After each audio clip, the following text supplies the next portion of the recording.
Bien, hola, buenas tardes a todos. Bien, estamos ya con el calor del verano, como dice Oscar, ya en la piscina o ya pensando en ir a la piscina, pero bueno, nosotros no perdemos nuestro compromiso de formaros y nuestro compromiso de ir contándoos los últimos avances y todo lo que nosotros pensamos que os puede interesar o que nos habéis estado preguntando. Y en esta época estival, bueno, uno de los factores más importantes o de los problemas o de la gestión más importante que tenéis es el riego y la fertilización. Y bueno, por eso hoy vamos a hablar del manejo del riego y de la fertilización con sondas en almendro en seto. Bueno, tenemos el placer de contar con Óscar Muñoz. Óscar es gerente técnico en agronomía de AGQ Labs. Bienvenido, Óscar, a tu casa. Gracias, Lola. Encantado. Bueno, yo creo que ya nos conocemos, ¿no? Hemos hecho Sí, ya bastantes webinars de estos y ya nos conocemos. Bueno, pues intentaremos hablar algo de nutrición y riego con sondas. si repetimos es por algo. Bueno, y también dar la bienvenida a Joaquín Torreta. Joaquín es ingeniero de aplicaciones de Azud y también lo hemos tenido en algún webinar y bueno, hoy está para hablarnos del riego aquí con nosotros. Bienvenido, Joaquín. Gracias, Lola. Siempre es un placer estar acá para hablar un poco de la tecnología que se están usando y bueno, de lo que nos trae un poco en azul, que es el riego, ¿no? Ujú. Bueno, pues si os parece bien, hemos dividido la presentación. Va a empezar Joaquín, vamos a hablar de Vale. riego. Después seguimos con Óscar, que por supuesto están relacionados los dos parámetros, y luego pues abrimos un turno de preguntas a quien nos está viendo. Así que Joaquín, cuando quieras puedes empezar. Dale.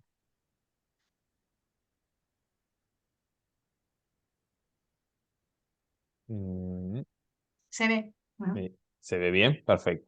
Sí, Bueno, ponlo en presentación. ahí Efectivamente, está. ya está. Perfecto. Bien, perfecto. Entonces, bueno, como dijimos, vamos a separar un poco la presentación. Lo que voy a dar yo es, bueno, lo que nos trae un poco Azud, que es el uso de sondas para el manejo del riego, en este caso en almendro. ¿Sí? Vamos a ver un poco una parte teórica, después ya una parte práctica, entrando más en lo que es la gráfica en este caso, lo que es sondas multinivel, ¿no? Sondas de humedad de suelo multinivel, contrastado un poco con lo que serían tensiómetros. Bien, entonces, el uso de la tecnología en el riego, la idea que lo que tiene que venir a solucionar es un problema que acarreamos desde que inició la agricultura y es cuánto y cuándo regamos. Bien, tener estos datos a nosotros nos puede significar ahorrar hasta en algunos casos el 60% del agua. ¿Sí? Se ha visto casos que solo con utilizar una sonda multinivel de sonda de humedad de suelo se pudo ver que la disminución del agua puede ir en 30, 40, 50, en algunos casos, como decía, hasta el 60% en casos extremos. Y eso obviamente también es ahorro de abono, porque en la mayoría de estas instalaciones donde nosotros aportamos agua, también utilizamos la instalación para aportar abono. Entonces, imagínate el ahorro que significa esto y la disminución en el impacto ambiental, ¿no? Bien. En el concepto, lo que es riego, básicamente vamos a aplicar agua a las plantas de manera controlada para que la planta pueda sobrevivir y prosperar, ¿sí? Ese es el fin del riego. Vamos a intentar generar condiciones para que nuestra planta, en lugares donde de manera habitual no pudiera crecer, lo pueda hacer, ¿sí? Vamos a aplicar agua de manera artificial. Los riegos pueden ser aplicando el 100% de los requerimientos o siendo suplementarios en zonas con altas precipitaciones y donde nuestro suelo pueda funcionar como almacenando agua, ¿no es cierto? Dependiendo del tipo de riego que vayamos a realizar, va a ser el nivel de sofisticación y de diseño del sistema, ¿sí? ¿Cuáles son o cuáles serían los retos que tenemos que resolver con el riego? Bueno, primero, obviamente, aportar el agua necesaria por la planta. ¿Ok? Eso sería lo fundamental, que la planta no pase estrés. El segundo reto sería hacerlo manteniendo altos niveles de eficiencia de aplicación. Bien, es decir, que el agua que nosotros apliquemos, la mayor parte posible o la mayor cantidad posible, el mayor porcentaje posible, sea interceptado por la raíz de la planta y sea utilizado. Luego, como nosotros vamos a hacer una inversión, al fin y al cabo, ¿sí? Estamos hablando de negocio en una instalación agrícola, esto tiene que durar durante varios años, porque es una inversión que se hace a 15, 20 años. Entonces tenemos que garantizar la vida útil del sistema. Y obviamente tenemos que tener en cuenta que debemos evitar la salinización del suelo. Cuando nosotros trabajamos con aguas con alto contenido de sales, podemos terminar por salinizar nuestro suelo. Entonces, un buen manejo del riego va a hacer que esto no suceda, ¿sí? Y vamos a poder mantener las condiciones de nuestro suelo durante más tiempo. Es por eso que tanto tecnología como conocimiento nos van a ayudar a cumplir cada uno de estos 4 ítems. ¿Ok? ¿Qué pasa con el suelo? Un suelo saludable va a manejarse idílicamente en estas proporciones, con un 50% de una fracción sólida, digamos, donde el 45% teóricamente es mineral, 5% es materia orgánica, y el otro 50% se va a ir intercambiando entre lo que es aire y agua. ¿Bien? ¿Qué pasa? Que cuando nosotros vamos a regar, nosotros vamos a ir intercambiando la fracción de aire por agua. ¿Sí? Entonces, dependiendo de cuál es la textura que tengamos en el suelo, este agua va a estar más o menos retenida. Bien. En ese sentido, vamos a encontrar 3 puntos, ¿sí? 3 puntos que la bibliografía define en el estado de hídrico del suelo. El punto de saturación, la capacidad de campo y el punto de marchites permanente. Luego lo vamos a ver en las gráficas, que es relativamente más fácil de apreciar. Pero básicamente un punto de saturación es cuando nosotros tomamos todo lo que eran los espacios porosos ocupados por aire y los reemplazamos por agua. ¿Sí? Ahí la retención, como vemos aquí, la retención del agua por el suelo alcanza los valores de 0 centibares cuando nosotros tenemos un tensiómetro instalado. A medida que ese agua empieza a drenar y se empieza a ir hacia perfiles de mayor profundidad, empieza a quedar el agua que queda retenida por las partículas, ¿sí? Alcanzando una cierta estabilidad. Ese punto es el punto de capacidad de campo, que es la mayor cantidad de agua que puede soportar, retener mi suelo sin el fenómeno de drenaje. Aquí, si miramos el tensiómetro, lo vamos a ver entre unos 10 a 30 centibares. Luego, si yo empiezo a quitar agua por evaporación o por intercepción de raíces, va a llegar un punto en que el agua queda adherida a las partículas del suelo, pero ya la planta no los puede absorber. Este es el punto de marchitez permanente que se conoce, o PMP también, ¿sí? Aquí agotamos el agua disponible y ese agua para quitarlo, o sea, para extraerlo necesitamos 1500 centibares, con lo cual es imposible que la planta pueda absorber agua a partir de este punto. Bien, entonces ya por eso se llama punto de marchite permanente, porque la planta a partir de este punto empieza a marchitarse y muchas veces no se puede recuperar. Entonces, ¿qué pasa? Estos puntos van a ir cambiando dependiendo de la textura de suelo.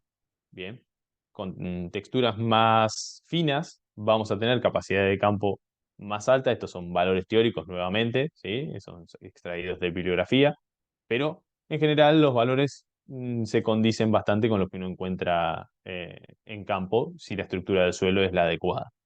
Entonces, si nosotros jugamos entre la capacidad de campo y el punto de marchites permanente, vamos a tener el agua útil. ¿Qué pasa?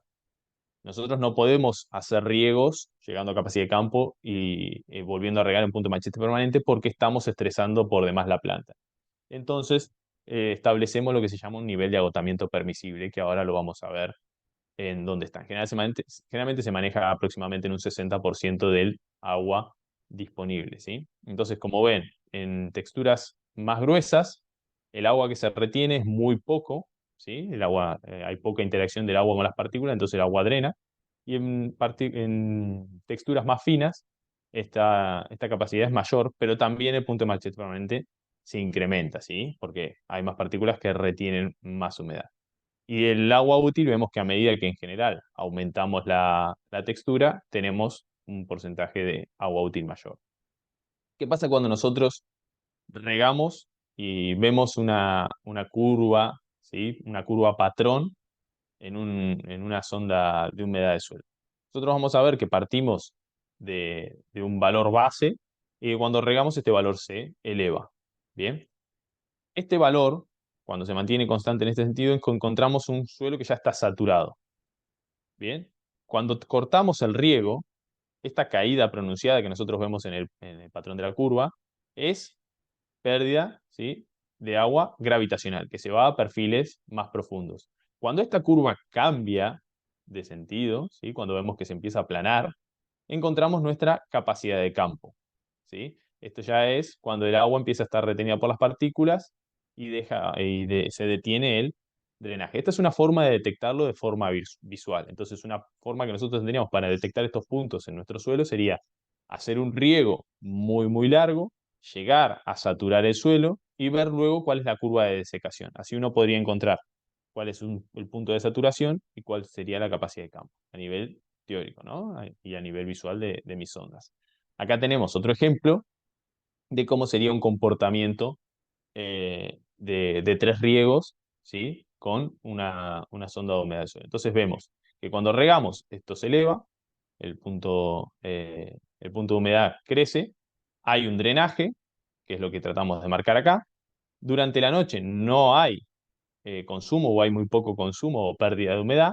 Durante el día sí que hay intercepción por raíces y vemos que a medida que el suelo se va secando, este consumo va disminuyendo, es decir, la caída entre punto y punto cada vez es menor. ¿Por qué? Porque bueno, el agua empieza a estar más retenida y a la planta le cuesta todavía más absorber ese agua, ¿sí? Entonces, esto sería más o menos una curva con sus distintos puntos de comportamiento. Como le comentaba, nosotros podemos establecer eh, mm, distintas zonas, ¿sí? Tomamos acá de patrón la curva naranja y vemos que tenemos una zona de saturación.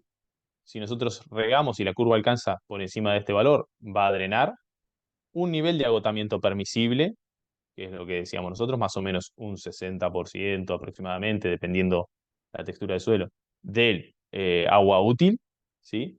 Una zona de estrés, que si llegamos acá, la planta va a empezar a utilizar reservas y energía para absorber ese agua, y por debajo de este valor, que está en general, en este caso, en este suelo en particular, por debajo del 9% de humedad, vamos a tener agua no disponible. Si nosotros sometemos a la planta a esta humedad, vamos a ver que nuestra planta se marchita.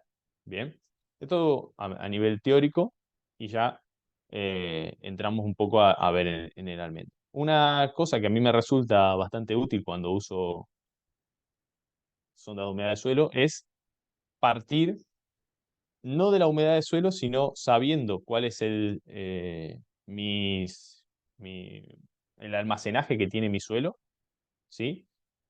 Partir de la humedad del suelo y llevarla al agua disponible. Es decir, supongamos que en un suelo franco-limoso el punto de capacidad de campo está en 30% y el punto de machete permanente 15%. Entonces lo que yo hago es llevar que mi 100% sea ese 30 y mi 0% ese 15. ¿Por qué? Porque de esta forma yo puedo ver con más claridad cuáles son las curvas de secado mojado, ¿sí? Es una práctica que me sirve a mí. Porque de otra forma yo lo que veo es esto. Bien. Entonces, esto a mí me sirve para incluso más fácil establecer los rangos de nivel de agotamiento permisible y punto de masitis permanente. Bueno, el ciclo del almendro, y esto no es por valor, es simplemente para ver cómo crece a lo largo del año, vemos que se inicia en enero en valores muy bajos, lo que es la evapotranspiración del cultivo, ¿sí? Lo que se llama invierno, se aumenta en floración, alcanza su pico entre crecimiento y maduración, y luego empieza a bajar, ¿sí? En lo que es post cosecha. ¿Qué pasa con el riego o el riego recomendado? Bueno, el riego más o menos sigue el mismo patrón hasta crecimiento, pero si una de las prácticas más recomendadas es el de disminuir el riego en maduración, ¿sí? Para favorecer un poco el secado de la almendra. Además, esta baja en el riego en general no afecta el rendimiento y permite aumentar el ratio de kilogramo producido por metro cúbico, y luego lo incrementamos en post cosecha para el riego, perdón, para la cosecha del año siguiente, ¿sí? Entonces, ¿cómo quedarían solapados y cómo sería el porcentaje de agua disponible que manejaríamos en cada una de las etapas? Bueno, aproximadamente en yema de invierno nos manejaríamos en un promedio en un 30%. Ahora vamos a ver cómo se comportan las curvas en un caso real. En floración nos manejaríamos en promedio en un 50%. En crecimiento un 90%. En maduración completa un 50%, pero aquí quizás nos manejamos en un 80% y aquí bajamos a un 30%. En post cosecha lo elevamos hasta un 60%, ¿sí? En la primera parte, más que nada, vamos a tener una etapa de regar para permitir recuperar a la planta y nutrirla para el próximo año. Y luego sí, ya cortamos el riego a partir de noviembre hasta el siguiente año. Entonces, este es un caso real. Bien, tenemos 3 sondas, bien, que nos marcan la humedad a 0, a 10 y a 60 centímetros. Y vemos cómo se comportó el riego. Cada uno de los picos es un riego, ¿no es cierto? Y vamos a ver cómo fue comportándose este riego a lo largo del tiempo. Vemos que partimos de un contenido de humedad bastante alto. Esto es porque el año anterior, el diciembre anterior, había sido muy lluvioso y el suelo se había cargado. Entonces, ¿qué es lo que hizo el agricultor en este caso? Utilizó esas reservas. Fíjense que donde arranca la floración, los riegos son muy cortos, muy, muy cortos, ¿sí? Entonces lo que fue haciendo fue ir consumiendo el agua que estaba estoqueado en el suelo, lo cual está muy bien. ¿Qué es lo que pasó? Bueno, sobre el final quizás llegó hasta un punto relativamente bajo de humedad y quizás haya estresado por demás la planta, pero el planteamiento estaba bien, ¿sí?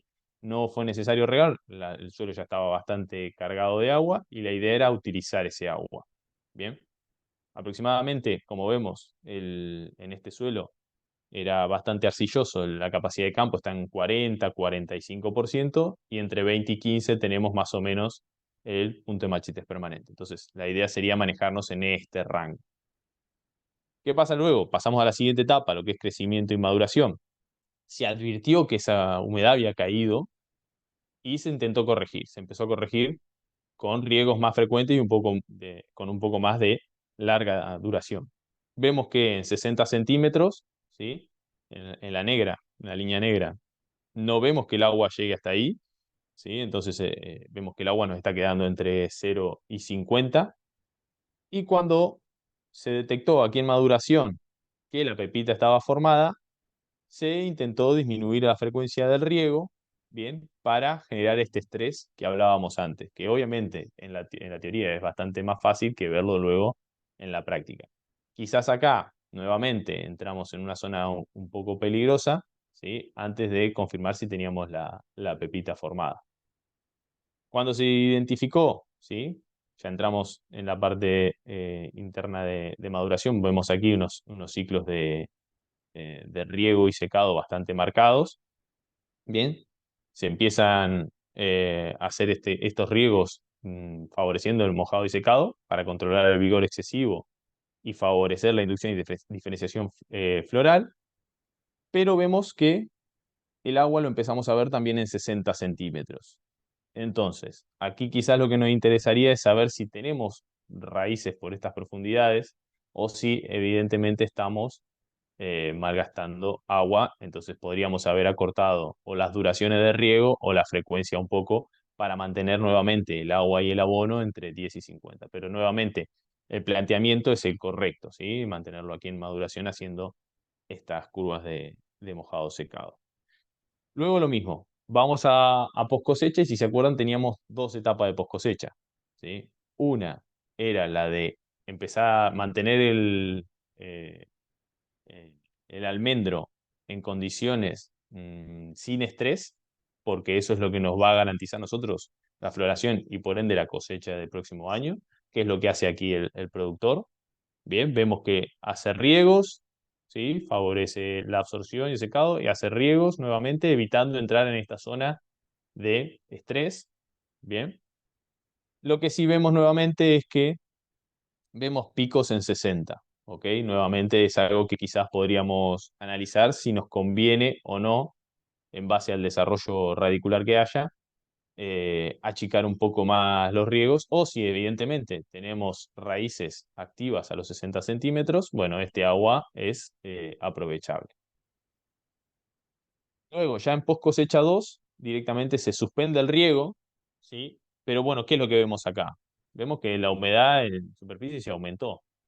Si nosotros vemos esto y lo analizamos ciego sin ver otros datos, podemos creer que nuevamente está regando, lo que no tendría mucho sentido. Bueno, por eso es importante siempre contrastar la información de lo que es sonda de humedad de suelo. Si se puede, tensiómetro, a mí me gusta bastante también, aunque bueno, lleva sus problemas de mantenimiento. Pluviómetro y caudalímetro. El caudalímetro también me parece una herramienta muy, muy buena para contrastar los volúmenes aportados con el incremento en el porcentaje de humedad del suelo. Vemos que acá, decíamos, se aumentó, pero tiene que ver con precipitaciones, lo mismo acá. ¿Sí? El riego estaba completamente detenido y se ve acá que no hay ningún aporte de agua y el único aporte de agua es de lluvia. Entonces, simplemente era un pequeño repaso y como si hay que dejar un mensaje es ese, intentar contrastar distintas informaciones de distintos sensores siempre nos va a dar más información para tomar mejores decisiones y luego una vez que uno entrena el ojo y ya conoce su finca, puede tomar mejores decisiones con más experiencia.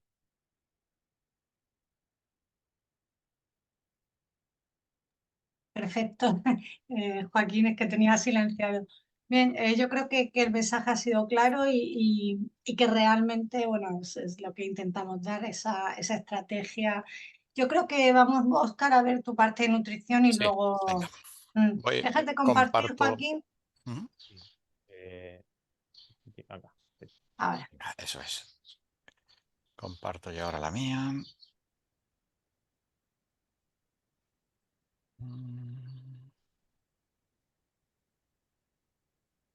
A ver. sí, se ve bien, Oscar. Venga, está incluso... Vale, que me tardaba bien en aparecer. Vale. Voy a intentar poner el puntero así, se ve mejor, ¿vale? Bueno, a ver, vamos a ver una, una forma distinta de ver la humedad en el suelo, ¿no? Es de una forma contemplando la química del suelo. Las ondas que vamos a ver no son sondas electrónicas, no son sondas de neutrones, no son sondas que emitan unas ondas, ni TDR, ni FDR, nada de este estilo. Son simplemente unas ondas que lo que nos permiten es extraer la solución del suelo, que es, bueno, pues este agua que hablábamos, que hay en los poros del suelo, extraerla, analizarla y bueno, viendo cómo es su composición química, podemos saber si estamos regando bien o no, ¿vale? Entonces, estas son las ondas que os hablaba, son sondas en las que un tubo te permite llegar a la profundidad deseada y en la parte que de verdad necesitamos o que nos interesa de la sonda hay una cápsula porosa normalmente de porcelana, ¿vale? De distintos diámetros de poro, dependiendo del fabricante, ¿vale? Nosotros tenemos patentadas las nuestras con un diámetro de poro pues que nos interesa y que sabemos cómo funcionan y que realmente es muy parecido a las formas químicas que puede absorber una raíz de una planta. Las instalamos a 20, 40, 60 centímetros, bueno, para ver todo el perfil del suelo, ¿no? Tanto nutricional como perfil de riego. El punto ideal sería en el que cuando la sonda está puesta en el suelo, todas las raíces abriguen a la misma sonda y sea todo un conjunto, o sea que esta cápsula porosa que tenemos sea o actúe como un ápice, como una cofia más de la raíz. Y bueno, voy un poco rápido porque realmente lo que damos aquí es una pincelada, ¿vale? De lo que podemos hacer con este tipo de sonda. Con este tipo de sistema lo que nos interesa es tomar datos de lo que es el suelo, o sea, tomar estas soluciones de suelo, analizarlas en laboratorio y obtener datos, interpretarlos, hacer un diagnóstico y establecer unas medidas correctoras. Este es el objetivo principal. Sería un proceso cíclico a lo largo de la campaña, ¿vale?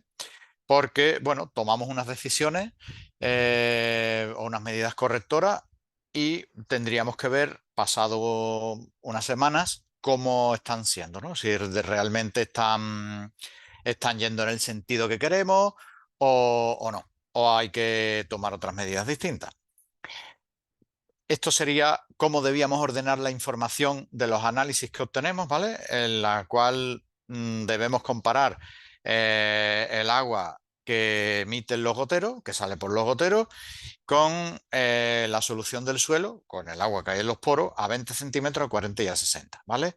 Y los parámetros que debemos analizar, bueno, todos los que tienen interés agronómico, ¿no? pH y conductividad, y después fósforo, cloro, sulfatos, nitratos, nitrógeno amoniacal, calcio, magnesio, sodio como ion tóxico, potasio, boro, hierro, manganeso, cobre y zinc, ¿vale? Son todos los iones que tienen interés agronómico. Lo comparamos con un perfil nutricional de la hoja, ¿vale? De los tejidos, para ir comparando qué va pasando en suelo y qué va ocurriendo en la hoja. Esta sería la segunda parte de los datos que necesitamos, que son las curvas de los datos que hemos tomando a medida que va pasando la campaña, y vamos dibujando una gráfica y la vamos comparando con los valores referenciales, ¿vale? Tendríamos que construirnos unas tablas que tengan valores mínimos, máximos e ideales, que son las líneas verdes. Bueno, nosotros no las construimos así, cualquiera se la podría construir a su manera. Y bueno, si queréis trabajar con AGQ, pues ya lo damos hecho, ¿no? Ya damos montado el informe, el sistema. ¿Qué es interesante ver con estas sondas de succión, con estos lisímetros? Pues el pH que hay en la solución del suelo, la salinidad, esto sí nos permite ver si estamos regando bien o no, la disponibilidad de nutrientes y la actividad radicular, ¿vale? Entonces, en el perfil que montamos del suelo con la solución fertilizante, que es el agua que emiten los goteros, sonda de 20 de 40, vamos haciendo correlaciones entre todos los parámetros, ¿vale? Ahora vamos a ver algunos ejemplos para que lo veáis con más facilidad.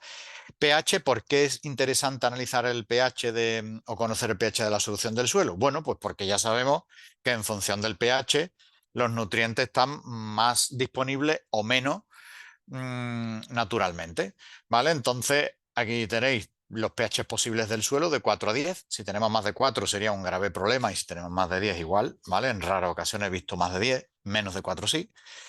Pues nada, que entre 6 y 8 están disponibles la mayoría, y entre 6,5 y 7,5, que es un pH ideal, es cuando más disponibles están NPK, que son los que más nos interesa. Calcio y magnesio están ahí, oye, cerca de la disponibilidad máxima. Y bueno, los micronutrientes están algunos más cerca, otros más lejos de la disponibilidad, pero bueno, como los micronutrientes las plantas lo necesitan en pequeñas cantidades, pues con pequeño aporte, con pequeños costes, podemos llevar a la planta a valores ideales, ¿vale? Ya veis aquí que el hierro es el que está más lejos de los valores ideales que decimos, 6,5, 7,5. Entonces, esto es lo primero interesante a conocer con las sondas de succión o los lisímetros. Aquí os pongo dos ejemplos, ¿vale? Una situación de estrés debido al pH, ¿vale? Estrés abiótico, en el que vemos, bueno, con una solución fertilizante que sale un pH 6,5 más o menos, pero rápidamente las soluciones que hay a 20, a 40 y a 60, pues vemos que los pH están por debajo de 4. Entonces es una situación estresante para la planta, en la cual hemos dicho que hay poca disponibilidad de los macronutrientes, que es lo que más nos interesa, que estén muy, muy disponibles, ¿vale? ¿Qué hacemos? Bueno, salimos con soluciones fertilizantes con pH mayores, ¿vale? pH de 7, incluso hasta 8 podemos llegar, ¿vale? Para solucionar rápidamente este evento que tenemos. Y llegamos a tener en soluciones de suelo ya pH más cercanos a lo ideal, ¿no? Entre 6,5 y 7,5. 7,11 a 20, 5,30 a 40 aún no hemos llegado, pero estamos cerca, y 6,30 ya estamos muy cerca a 60, ¿vale? Entonces ya hay más disponibilidad de nutrientes para la planta. Bueno, un ejemplo de para qué podemos usar las sondas de succión o lisímetros, para ver el pH de la solución del suelo. Muy interesante en la nutrición. Salinidad. Bueno, todos sabemos que cada cultivo tiene un umbral a partir del cual sus cosechas se ven mermadas, incluso hasta su supervivencia, ¿vale? Aquí tenéis el almendro, el valor límite de conductividad, el valor a partir del cual hay mermas, ¿vale? El límite de conductividad en 1,5, ya lo sabéis, ¿vale? Y a partir de 1,5, pues vamos teniendo porcentajes de reducción de cosecha hasta el 100%, que es a conductividad 7, ¿vale? 100% de cosecha, incluso nos acercamos ya a la mortalidad de la planta, ¿vale? Muy interesante, pues, auditar o ver los aportes que hacemos en solución fertilizante y la disponibilidad de nutrientes que hay en soluciones de suelo, ¿vale? Debemos estimar o comparar la eficiencia del fertilizante que estamos usando con las tasas de aprovechamiento. Debemos identificar también desequilibrios entre nutrientes en soluciones de suelo. Y debemos evaluar riesgos de lixiviación de fertilizantes, ¿vale? Los nitratos que ya todos hemos escuchado hablar. Entonces, un ejemplo con respecto al fósforo.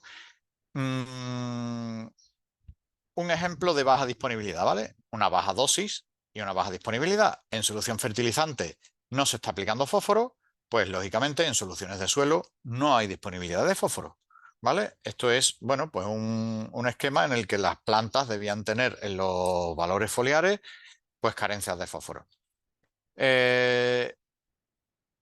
Un ejemplo del nitrógeno, en el que hay baja absorción de nitrógeno, una posible falta de oxigenación en el perfil y, bueno, un adecuado equilibrio aniónico, pero sí que hay un riesgo de lixiviación. Lo explico.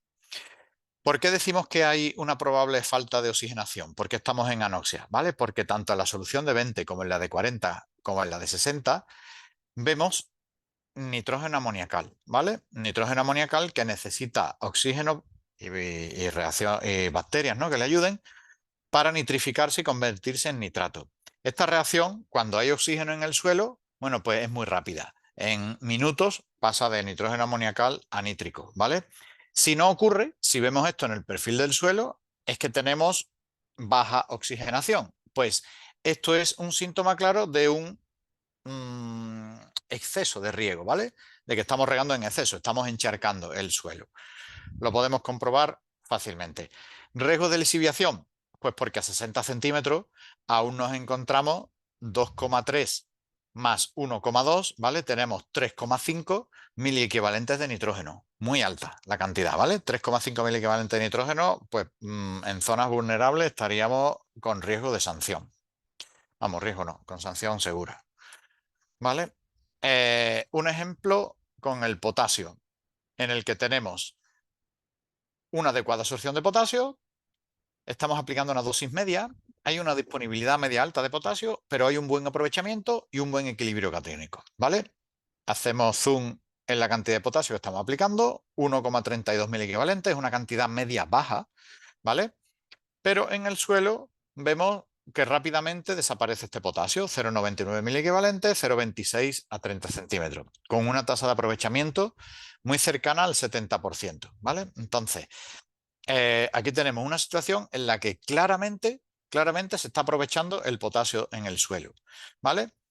Si miramos el cloro, que es un ion trazador del riego, vemos que, bueno, en la solución fertilizante hay muy poco cloro, el agua no tiene nada de cloro, se reconcentra un pelín a 15, otro pelín a 30, en definitiva la tasa de reconcentración es 1,2, nosotros establecemos hasta 1,5 riego ideal, ¿vale? O sea, ¿por qué es riego ideal? Porque el agua está pasando por el suelo a una velocidad adecuada como para arrastrar el cloro hacia niveles inferiores, con lo cual vemos una tasa de riego bastante eficaz, ¿vale? Un perfil típico con el calcio, en el cual hay un aporte adecuado, hay una adecuada disponibilidad, ¿vale?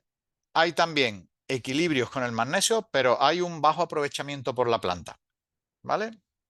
Vemos que estamos aplicando 5 miliequivalentes de calcio, el agua de riego tenía casi 2 miliequivalentes, la relación entre el calcio y magnesio debe ser el doble de calcio que de magnesio, bueno, aquí 2, el doble sería 4, la cumplimos porque tenemos 5 de calcio, esto está genial, ¿vale? En solución fertilizante, el agua que sale por el gotero, que es la mezcla que hemos hecho de agua y abono en nuestro cabezal de riego, todo está funcionando a la perfección.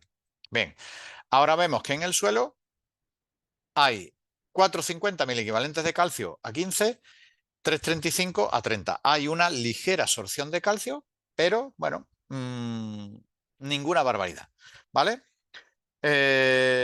Si miramos el riego, otra vez nos vamos al ion trazador, cloro, también el sodio es un ion trazador, ¿vale? Vemos cómo se reconcentra. Pues de 0,89 miliequivalentes que tenía el agua, pasamos a un miliequivalente a 15, a 1,20 a 30. Tasa de reconcentración, 1,20. Riego, ok, ¿vale? En cuanto al sodio, salimos con 1,40 del agua de riego, 1,70 tenemos a 15, 1,75 a 30. Tasa de reconcentración, 1,2. Por lo tanto, riego, ok, también. ¿Vale? Veamos otro caso.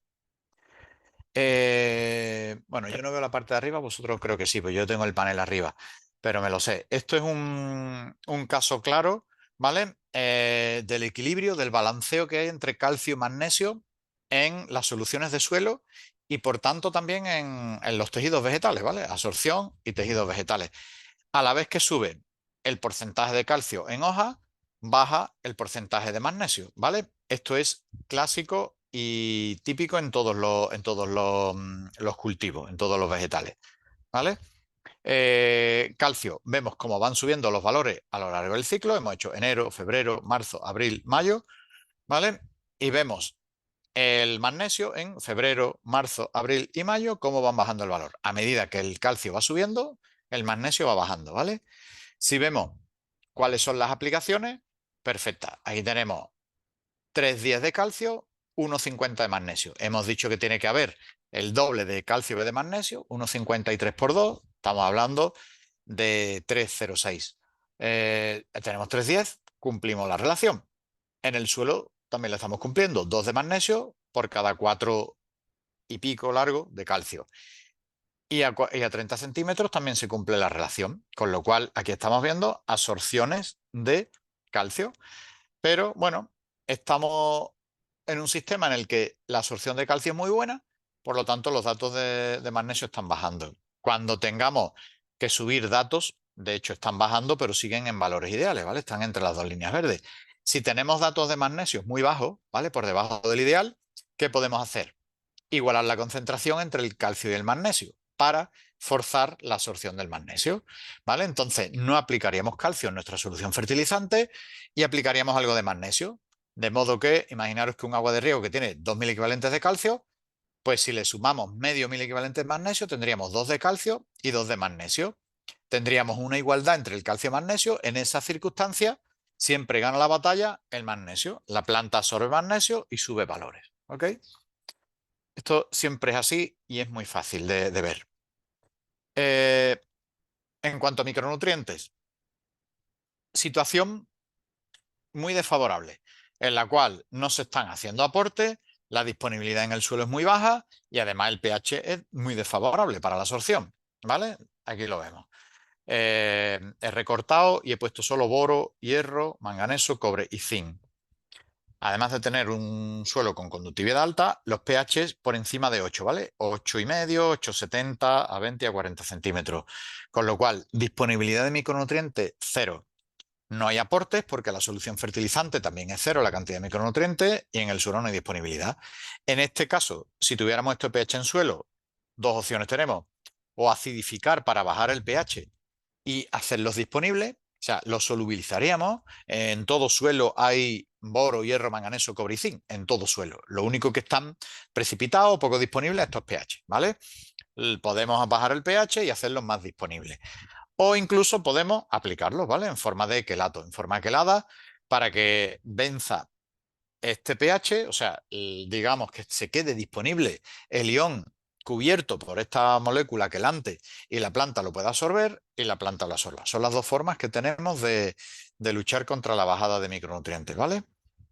Y aquí tenemos una situación en la que hay bajos aportes también, baja disponibilidad en suelo y pH muy desfavorable, ¿vale? Entonces vemos pH de 8,50 y 8,60. Hay algún tipo de aplicación de boro, de hierro, de manganeso, de cobre y de zinc, pero sin embargo en el suelo no hay disponibilidad. Vemos como a pHs muy altos la solubilidad de estos metales, de estos micronutrientes, desaparece.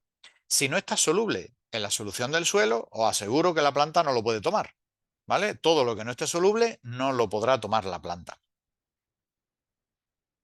Ahora, bueno, una alegría, ¿no? Condiciones ideales, en los cuales hay aportes de micronutrientes, hay mucha disponibilidad en suelo, pero porque tiene un pH muy cerca a lo que estábamos hablando, ¿vale? Entre 6,5 y 7,5. A 15 centímetros, 7,60, a 30 centímetros, 7, ¿vale? Aquí sí que tenemos aplicaciones de boro, 1,50 ppm, de hierro 2,240, de manganeso 3,50, de cobre 10 y de zinc 4,70. y vemos disponibilidad en el suelo. Después de ver esta disponibilidad en suelo, muy claramente, ¿vale? Muy claramente vemos subir los niveles en hoja. Aquí, si hablamos de riego, cómo ver si estamos regando bien, cómo auditar si estamos, o comprobar si estamos regando bien en nuestro suelo, aquí vemos que en nuestra solución fertilizante hay muy poquito cloro, 0,31 microsiemen. Bueno, estamos hablando de conductividad, no de cloro, ¿vale? Perdón. Y se reconcentra a 1,18 a 15, a 1,08 a 30, ¿vale? Una reconcentración de 3 veces la conductividad de la solución fertilizante. Está claro que estamos reconcentrando sales. ¿Esto por qué es? Porque el agua que entra en el suelo es insuficiente, ¿vale? Es agua que rápidamente la planta la transpira y bueno, el ambiente la evapora, pero las sales se siguen quedando en el suelo. Y es un claro ejemplo en el cual estamos regando deficientemente. Bueno, esto era todo lo que quería deciros. Creo que hay alguna pregunta y he dejado algún tiempo para las preguntas. ¿Vale? Dejo de compartir. Sí. Vamos. ¿Dónde has visto las preguntas, Oscar? He escuchado clink por ahí, clink, clink, y digo, seguro que hay alguna pregunta. Digo yo, uy. No podía hacer ¿Que me las lo he cosas a la vez. perdido? Vale, bueno, pues podéis ir efectuando vuestras preguntas. Es que hay dos sitios donde pueden hacerlas y digo, Oscar, ¿las ves todas? Estaba viendo la Yo tengo, presentación. yo tengo una, Lola. Estaba muy Dime. atento. Buenísima la charla, Oscar. Me encantó. Sí, Gracias, la Te hago verdad una que sí. consulta. Viste que en un momento vos tenías baja absorción del calcio, no me acuerdo, sí. y que aportabas creo que 3-1 con el magnesio, o 2-1, pero no se absorbía. Yo estaba viendo el potasio, y el potasio yo tenía entendido que una relación es bastante alta entre calcio y potasio. ¿Puede ser eso lo que Sí, nos se favorezca la antagonizan. absorción de calcio? Claro, se antagonizan todos los cationes. El que más lo antagoniza es el sodio y el magnesio. Es el que más lo antagoniza. Pero sí es cierto que si tú aplicas una gran cantidad de potasio, estarías antagonizando todos los demás. Si aplica una gran cantidad de calcio, estarías antagonizando lo mismo con el sodio, lo mismo con el magnesio. Cualquiera que aplique triplicando o multiplicando por 4 la concentración de los demás, penalizaría la absorción de los demás. Y bueno, muy importante para la absorción del calcio, que se absorbe fundamentalmente por flujo masal, ¿vale? Por el flujo transpiratorio, que no hayan Ah, bien. reconcentraciones salinas en suelo, o sea, que la presión osmótica que haya, el potencial osmótico del suelo sea muy bajito para que la planta pueda absorber fácilmente. Y entonces en el mismo flujo, en el mismo torrente, iría absorbido el calcio. Eso es lo que estaba pasando en esa transparencia que había puesto. La verdad que las relaciones, vamos, es complejo. Cuando todo es muy favorable, bueno, pues es interesante el utilizar gestiones, bueno, pues por ahorrar, porque al final estamos haciendo consumos de agua y de nutrientes que quizás no sean eficientes, O pero necesario, claro. o necesarios, claro.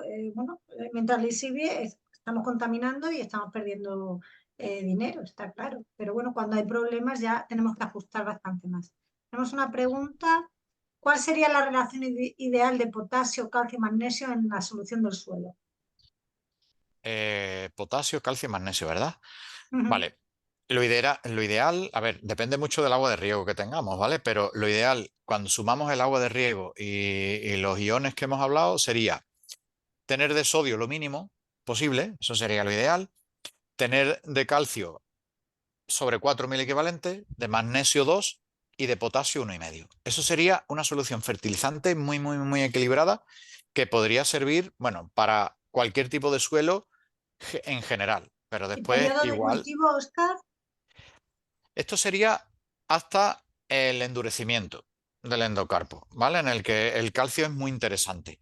Pero bueno, quería comentar que realmente después lo que hacemos con la solución, o lo que debemos hacer con la solución fertilizante es intentar alterar los equilibrios en suelo. O sea, normalmente nos encontramos que en suelo igual hay mucho calcio, igual hay 7.000 equivalentes de calcio. Entonces, esa SFR esa solución fertilizante que os he dicho no valdría. Si tienes 7 de calcio, para que haya algún tipo de absorción de magnesio, habría que poner 3,5 de magnesio. Ujú, Entonces, cuando hay tanto calcio, pues de potasio ya no nos valdría con el 1,5 que he dicho, tendríamos que irnos a 2, 2,5.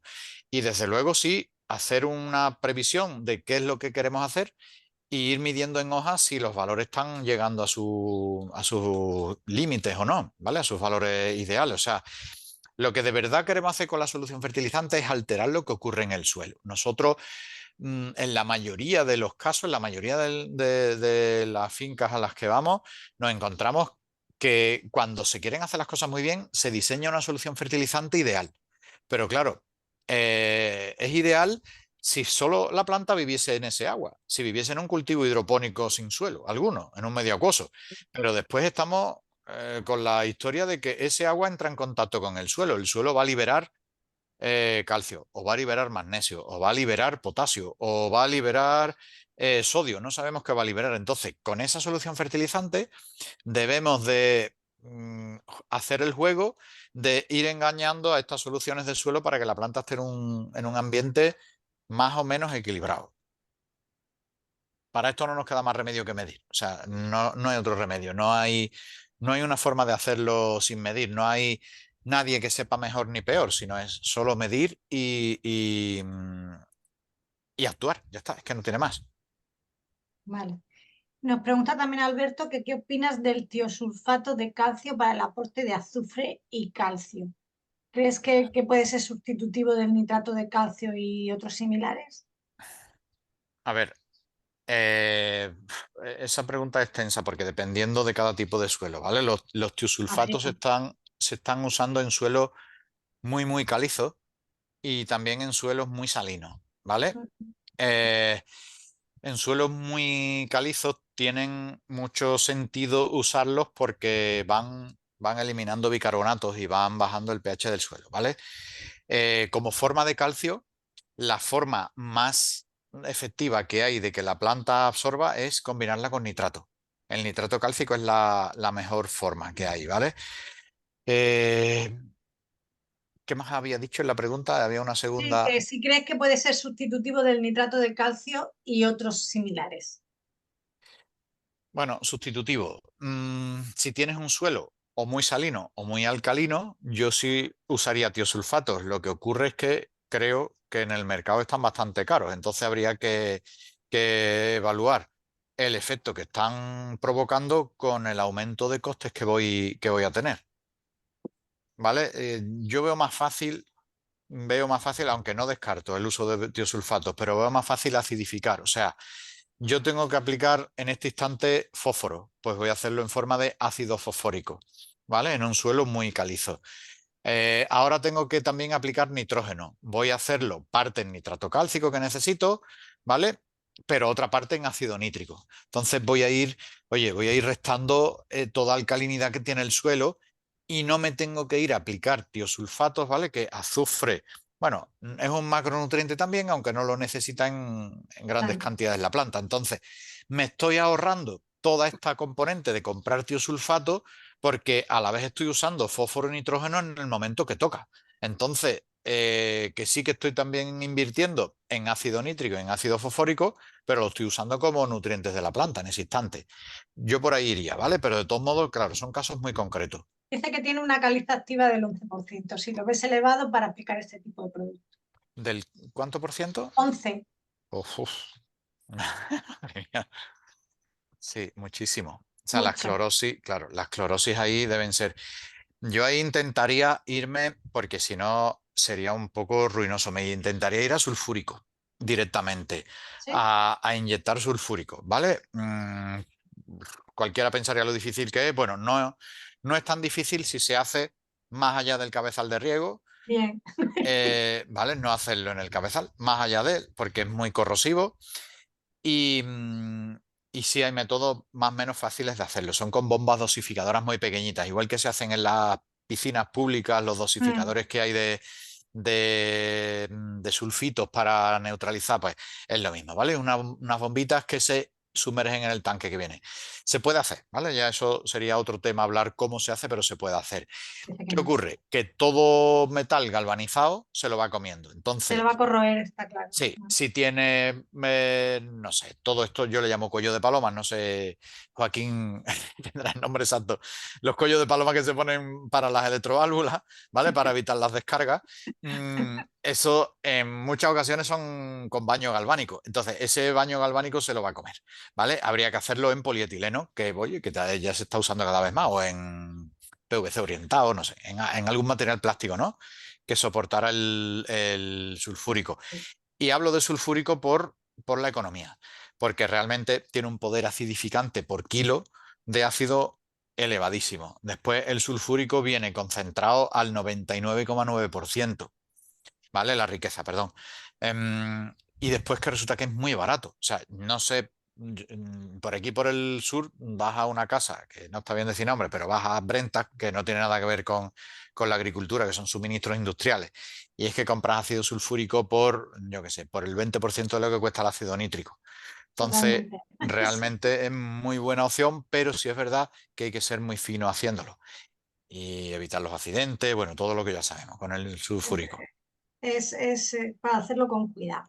Mira, quien nos decía antes lo de la relación potasio, calcio, magnesio, dice que entonces entiende que la relación sería 1-2-1, Sí, potasio, calcio, magnesio. sí, imaginemos que tienes un agua muy buena, ¿vale? Un agua que viene de un pantano, que es agua de lluvia, e imaginemos que tienes un suelo franco, 33, 33, 33 de cada elemento. Entonces sí, Ujú. ¿vale? Pero cuando te vas saliendo a otra, te vas virando a otro tipo de suelo o otro tipo de agua, no sería esa la relación. Pero bueno, habría que No pensarlo. se puede Todo eso. generalizar. Eso es. Todo esto está escrito en la literatura, yo no tengo la llave de nada, está todo escrito y se puede leer y hacer, que no es difícil, solo entretenerse y tener curiosidad. Curiosidad. Sí, mira, nos preguntan sobre caso C, yo creo que ahí a lo mejor Joaquín, Sí, el caso C del cultivo para el almendro, que fuentes de información recientes, se mantiene en Boletín FAO. Yo una vez hice esta pregunta y bueno, me dijeron que para almendro en seto no había caso C. Yo no Lo que, sabía si realmente seguimos manejándonos hay, con caso C o vamos un poquito más allá. mira, O depende. Lo que vimos deberíamos. acá sí, lo que vimos acá fue hacer riego en base a condición de humedad volumétrica del suelo, ¿no? Pero si quisiéramos hacer en base a evapotranspiración, hicimos otro webinar donde hablábamos un poco de esto Mm, y yo utilizaba el K-sub-C porque evidentemente es de la planta y luego lo afectaba por coeficiente de minoración, que tenía que ver con el porcentaje de sombreo, el distanciamiento entre plantas, bueno, etcétera.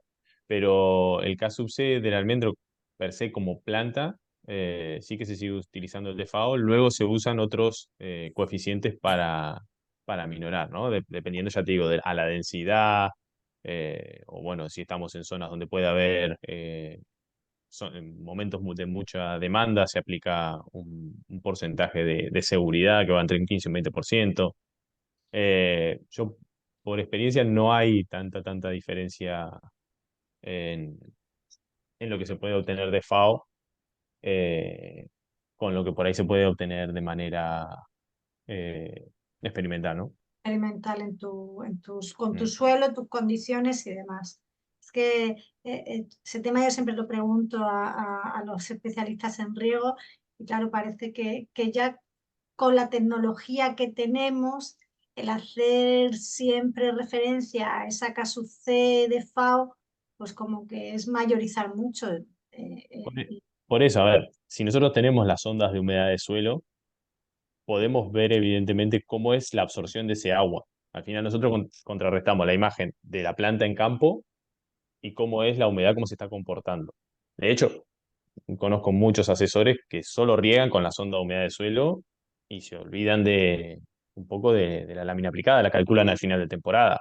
Entonces, lo que nos da a nosotros la sonda de humedad de suelo es quizás olvidarnos del libro y el papel, pero cuando no tenemos eso, sí que es una herramienta útil. Ajá, bien. Tenemos otra pregunta y dice, en cuanto a las sondas, con un suelo de 42% de arena, 18% de limo, 27% de arcilla, tengo una sonda de doble nivel a 20 y 40 centímetros con un gotero de unos 6, de 1,6 litros hora. ¿Qué riego y qué frecuencia emplearíais? En estas fechas, con 4 horas de riego diario, la sonda de 40 centímetros prácticamente ni se mueve. ¿Lo veis normal con un suelo que tiene un 42% de arena? Lo que Sí, pasa es que bueno, me falta... Ah, perdón. no, nada, Joaquín, solo iba a apuntar una Ah, cosita. Y hay posible compactación y hay mucha cantidad de sodio en el suelo y apetizado. Bueno, hay más factores, ¿no? eso seguro, y yo iba por el lado de arriba, ahí me falta distancia entre goteros, distancia entre líneas, número de líneas por pila de plantas para calcular la lámina. Y No es tan fácil la mm, respuesta, o no No, es tan directa la respuesta, Alberto, creo que es, yo creo que no. porque realmente, bueno, pues esos son unos parámetros, pero faltan otros muchos O sea, ojalá, ojalá fuera tan fácil. ojalá y fuera tan fácil, ¿vale? Ojalá y fuera tan fácil, porque yo he hecho alguna travesura de poner dos ondas, tres ondas de humedad en tres goteros contiguos, taradas a la misma manera y cada una da una lectura. Sí. Si fuera tan fácil, Sí, sí, no, no, totalmente, totalmente. Y yo, Oscar, dice que correcto, que gracias. Mientras tenemos otras preguntas, a mí siempre me genera la duda cuando nos metemos con los riegos deficitarios, ¿qué hacemos con la nutrición? Porque tú tienes una cantidad de abono que tú tienes que aportar a esa planta y vas a trabajar con sondas y vas a trabajar con riego deficitario. No, no puedes tampoco concentrar una solución de riego ¿qué hacéis en ese caso? a ver. Bueno, pues debido a toda a la sequía que estamos Por eso, teniendo, pues estamos aprendiendo mucho de estas cosas.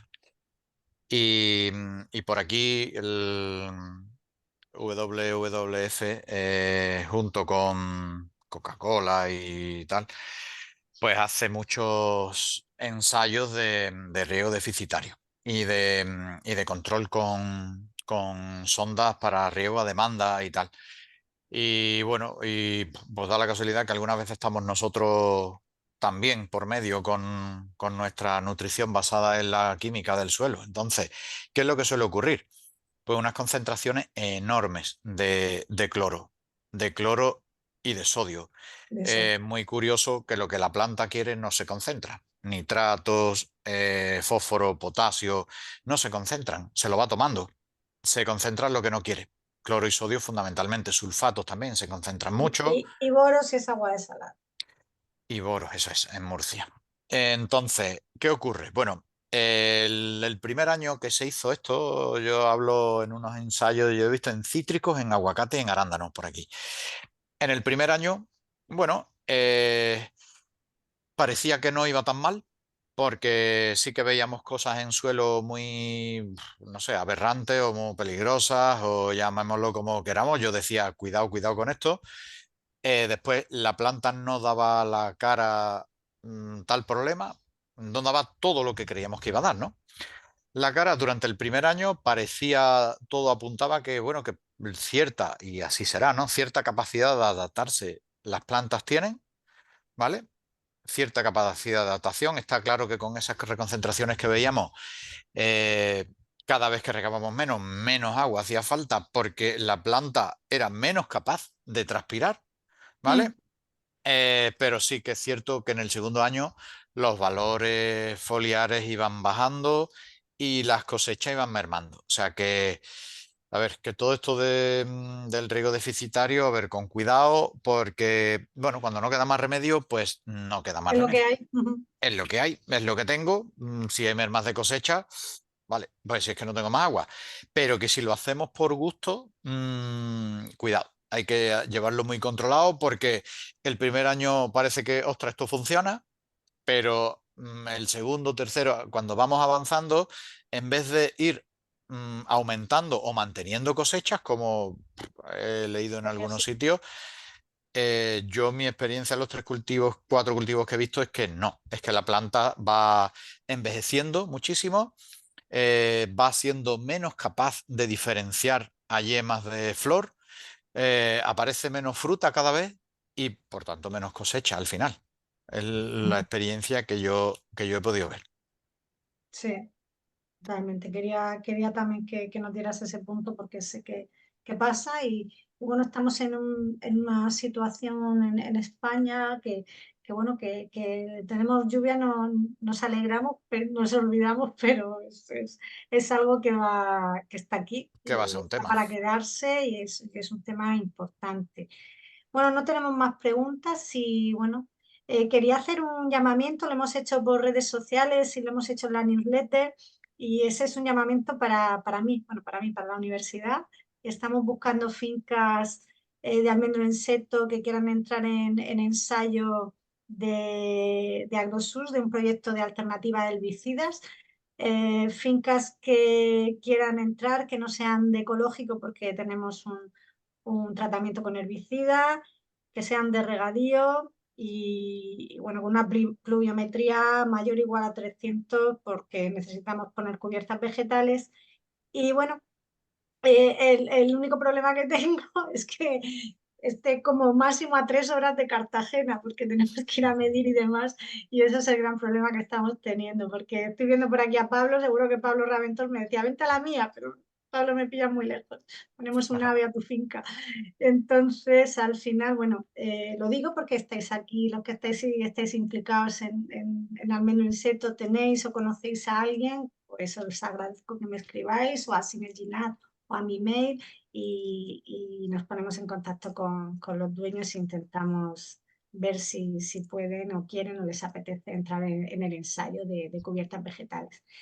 Bueno, y nada más, agradeceros, Oscar, Joaquín, a todos los que estáis aquí, que bueno, que estamos ya a final de junio, ya algún webinar más tendremos en julio y bueno, que terminamos la campaña, que realmente estamos en una época que sé que es difícil para todos, pero bueno, estar aquí ya es un agradecimiento por nuestra parte. Así que nada, buenas tardes a todos, porque Bueno, en invierno gracias. digo buenas noches, pero aquí estamos de día. Buenas tardes a Todavía de todos. día. Gracias a Y, todos, y a gracias por Joaquín, estar a aquí. Lola, gracias a todos. Oscar, A muchas vosotros gracias, siempre. Lola. Buenas Hasta Nos vemos tardes. la luego. próxima. Hasta luego. Hasta Chau, chau. Hasta luego. luego.